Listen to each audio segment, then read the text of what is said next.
Hello, hello mga pabala struggles. Sa araw nito maliligo kami ng maaga. Huwag nyo nang tingnan yung background yan. Ako na lang yung tingnan nyo. Ganyan kasi pag mga tamad madaming tutupiin, wala pang linis sa bahay. Diyos ko po, Mio. Lumabas ka na dyan, huwag ka nang madaming satsat para matapos ka nang maligo. Yan, bumaba na kami sa third floor na may hagdanan, o diba? Huwag ka nang react dyan. Punta pala kami sa kabilang bahay kasi maliligo. Oo, marami kaming bahay. Haha, Diyos ko, Mio. Pasok ka na sa loob, Karya, maliligo ka na. O, wag nang madaming arti pa. Sige, bilisan mo na dyan. Marami pang gumagamit ng CR. O, akala ko ba maliligo? Ba't naka-half-bath lang? Di pala ako naligo dyan dahil sobrang lamig yung tubig. O, mabuti pa yung anak mo nakaligo na. Ikaw hindi, kandingon, makikaon.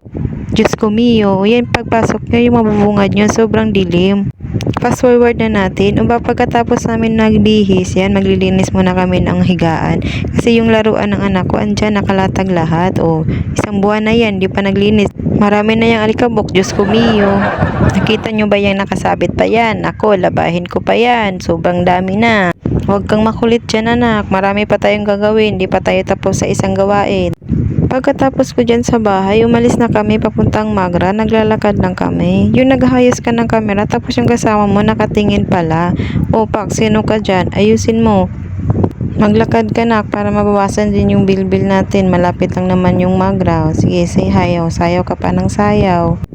Ayusin mong gumiling-giling para makapasok tayo sa tawag ng tanghalan. Ay, Pilipinas Got Talent pala. O, andito na pala kami kung saan kami pupunta. Sa haba ng nilalakad natin ay sa wakas nakarating din. Uy, biglang nag-traffic. Ano to, Idsa? Diyos ko, Mio.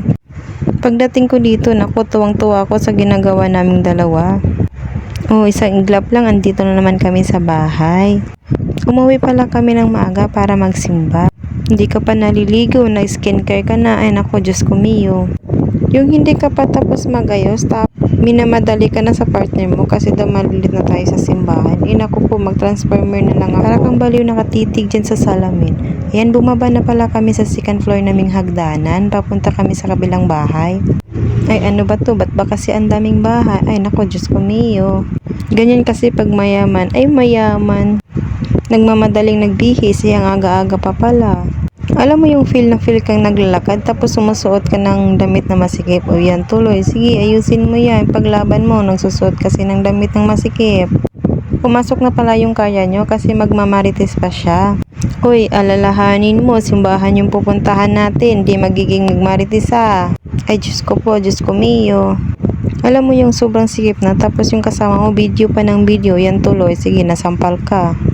Uy kuya, wag ka nang titig sa cellphone dyan, baka matunaw dyan. Sabi ko, okay daw, sabi niya, o yan.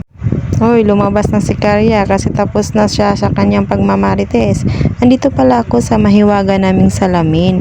Tinatawag ko yung mahiwagang salamin kasi pag lumadaan yung mga estudyante dyan, ayan, nakitiktok, nag-ayos ng bra, din mga buhok.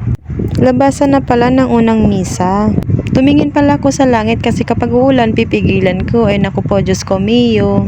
Alam mo yung nagpapabideo ka, tapos yan yung ginagawa niya.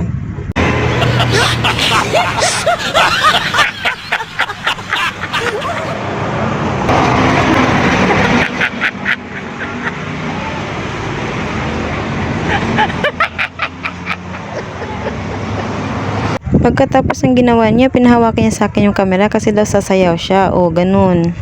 Ano bang klaseng sayaw yan? Cha-cha o budots? Ayusin mo para hindi tayo mapahiya sa mga taong nanonood sa iyo o kasama pa yung batang isa.